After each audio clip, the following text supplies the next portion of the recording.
Cost volume analysis is really easy when you know the cost and the volume at your future facility. Cost volume analysis isn't that much more difficult and a lot more realistic when in fact you might know the cost but you don't know the volume, which is exactly the situation that Global Freightways is now in. Let's look.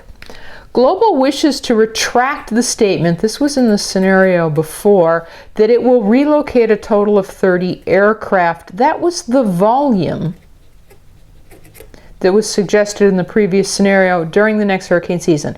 The truth is that Global cannot possibly know exactly how many aircraft it will need to relocate. How can it possibly select a location when it doesn't actually know how many aircraft it will have to relocate? It doesn't know the exact volume at the facility. Well, first off, we have to remember, yeah, we started on this in the scenario before. There were 3 candidate airports for the relocation, right? There was Buffalo, Cleveland, or Chicago Midway. That stays the same. It's still the same 3 choices. And you recall from the scenario before, there were fixed costs and variable cost per airplane for each of those 3 scenarios. Last time, what was really nice is that we knew the volume. The volume was 30 and we just found the lowest cost location. Now what do? Now that we don't know the volume, we need to illustrate the dilemma. Literally. That's why there is a graph on this particular note frame. Because we need to be able to see the dilemma that we're in.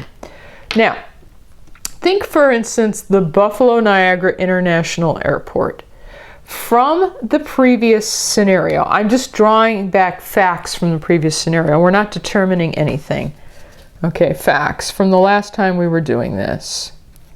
At BUF, right, that particular airport, the fixed cost was $90,000. Meaning that if we located at that airport and never used it, we still had to pay $90,000. It was to sign the contract or the agreement that they could be used for that. You say, fine. Now, just fact from the last scenario, because we already did this work, right? At 30 planes, the total cost was $132,000. Wait a minute, how did we get that? Because at 30 planes, you said the $90,000 fixed cost plus Buffalo had a variable cost of $1,400 per airplane. So we said 90,000 plus 14 times the 30. And that's where we already had done this. We said, okay, well, at that particular level of volume, the annual cost would be $132,000. Wait, now we don't know what the volume would be, but we have everything that we need from what I just wrote down on the paper to draw a picture of every possible cost or every possible fate, so to speak, that could befall us if we relocated at the Buffalo airport. Because, wait, fixed cost $90,000. See how the x-axis here is plane landings, number of plane landings. Okay, now if you decide to locate in Buffalo and you turns out didn't didn't relocate any planes, then you would pay. Now you know what I need? I need some kind of scale here. How about going by like 50,000? Total cost annually like 50,000 versus 100,000. Versus, and I need to try to make these kind of neat and equidistant. 150 up to 200, that should do us. Because if we were to locate in Buffalo and not land any planes there, we'd still have to pay that fixed cost amount. That would be right about here. That's why I wanted to mark this. And then we already knew that if we were to relocate in Buffalo and land 30 planes there, relocate 30 planes, then, see how 30 is marked here? It would be 132,000. Now, here's 150, here's 100,000, about halfway in between, and then drop a little bit. Means kind of approximate, but there's the 132,000, right? I'm just trying to plot 132,000 according to the scale. Now, I draw a line, and I label it immediately. Before I forget what I was doing, that's Buffalo. You say, well, why did you do that? Oh, because the costs here are linear, meaning that if you were to graph the total annual cost of using Buffalo for the hurricane relocation over every possible level of volume, it's going to describe a straight line. If I have found 2 points on a straight line, I don't need to know anything else about it. I just connect them and I have the straight line. There you have the cost function, the total annual cost function for Buffalo. All right, now I said we needed to graph our dilemma. Our dilemma is we don't know how to pick between 3 airports. We have one of them in the illustration. We need to add the other 2. Oh, all right, so the next one was Cleveland. Cleveland Hopkins Airport. Taking you back, this was just a fact from when we started on this scenario, the fixed cost there was $60,000. And then we had already costed it out at 30 planes. And it turned out that was the winning bid from last time. 120,000. Plot that. Okay, 50's here, so 60 is just above it, like right here. And then 120. 120 is going to be below 132, right? There's 100 like right here, so 120 is probably right there. If I have 2 points, I have the line. That is Cleveland. Oh, right, and so I see right away, you know, in terms of interpretation, remember if the line is lower on the graph, that means that the location is lower cost over that volume, and you can see that there's a considerable space in here in which Cleveland, the green line, is lower. Yeah, it's less expensive than Buffalo, although that's not strictly true across the entire illustration, right? Okay, now this is a little early because we aren't really ready to interpret until we have all 3 locations. That third location was Chicago Midway. All right, Chicago Midway. Taking us back, this was just a fact. Chicago Midway had a really low fixed cost, only $20,000 to lock them in, right? But being a busy airport, they had a very steep variable cost, so the total cost of 30 aircraft, this was from last time, was $170,000 because it seemed like their per plane landing fee was $5,000. Oh, all right. Again, now I have 2 points. Because if we were to sign a contract with them and then it turns out there were no hurricanes and we never needed to use them, we would only be out $20,000, which would be right about there. However, if we had to relocate 30 aircraft, that was, it's what made us hesitate last time. That's pretty expensive, 170. Plot that. Here's 150 right here. Okay, 150 right here, and that's about 170 right there. Oh, so this is a very steep line. Whee!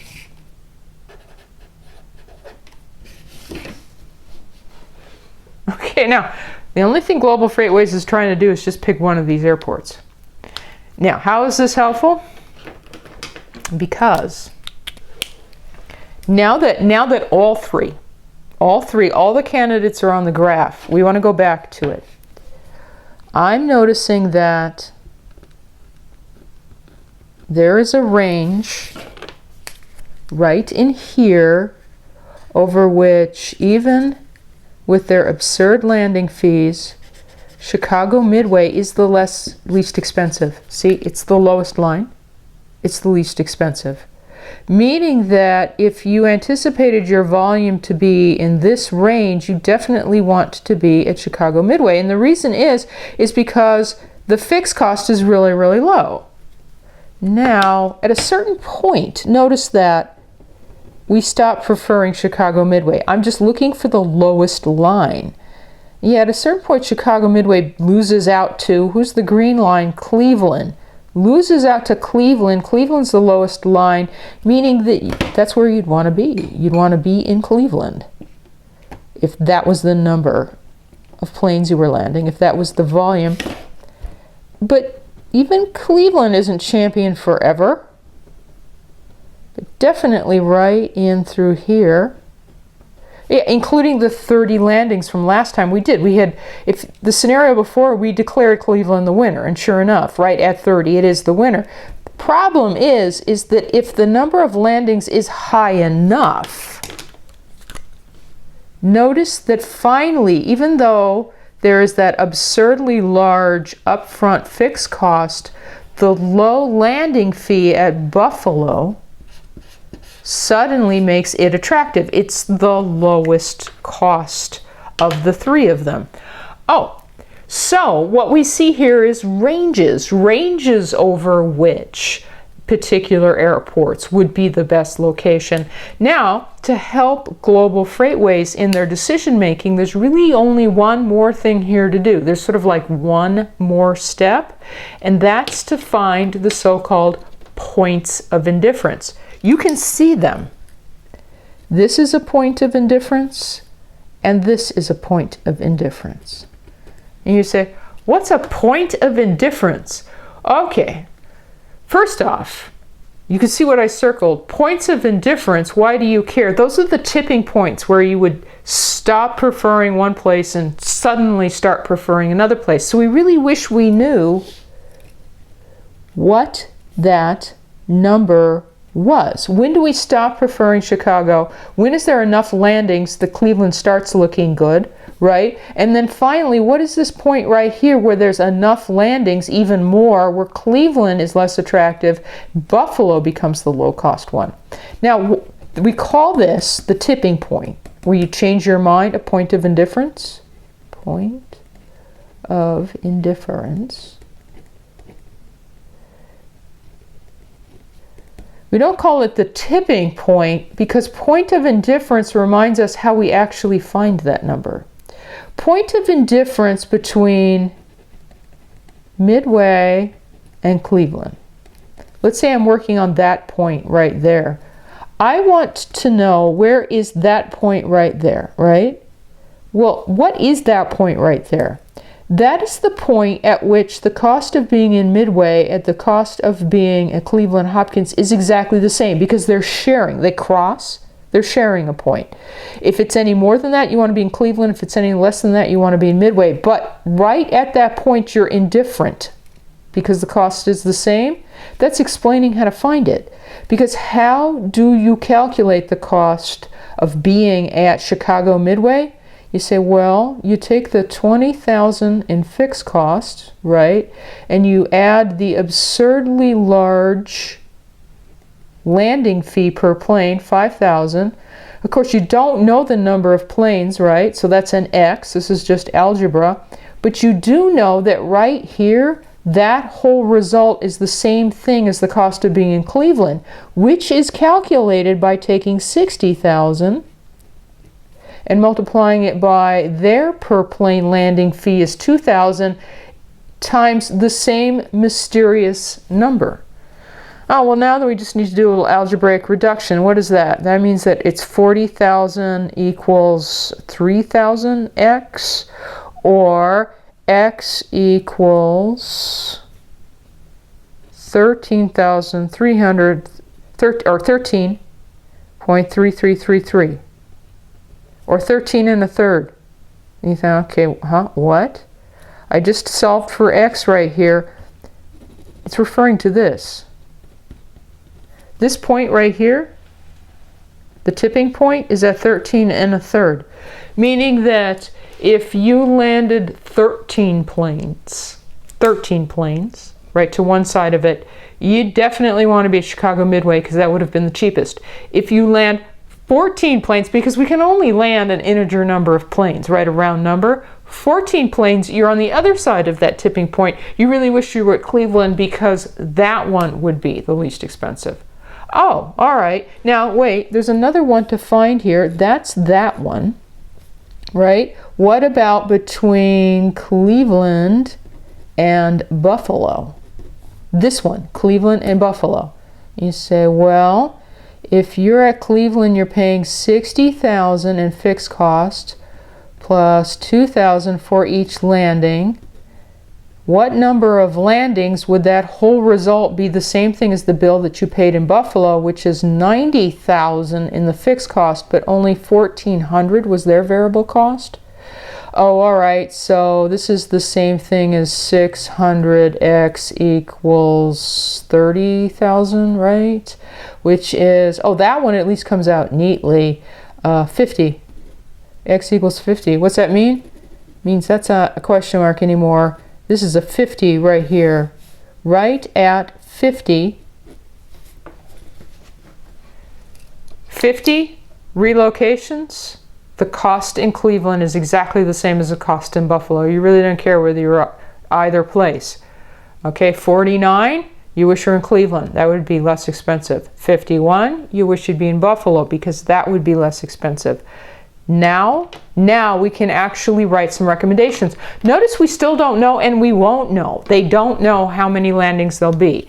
But we can at least give them some guidance, right? If Global thinks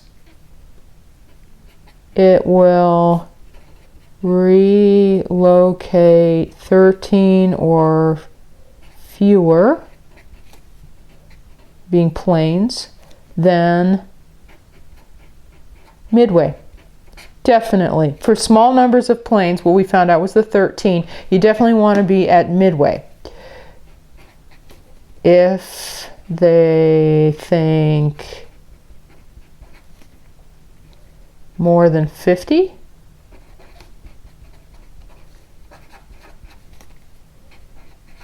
Buffalo is the answer. Otherwise is what I'm trying to write. Otherwise, Cleveland. Okay, now we don't need to know necessarily exactly how many planes we expect to relocate. We simply need to ask ourselves some sense of the ranges. If Global says to you, for instance, that they simply can't tell you how many will be relocated, but when you ask them if you think that it will be over 50 and they laugh and they say, do you know how many planes we have? I mean, it could be anywhere. It could be 50, it could be 100. It's probably going to be more like 500 or 1,000, but we cannot possibly tell you how many relocations there would be. You don't have to tell us at that point. If you're talking about numbers like 100, 500, or 1,000, we don't need the exact number anymore. We definitely want to be at the Buffalo Niagara International Airport.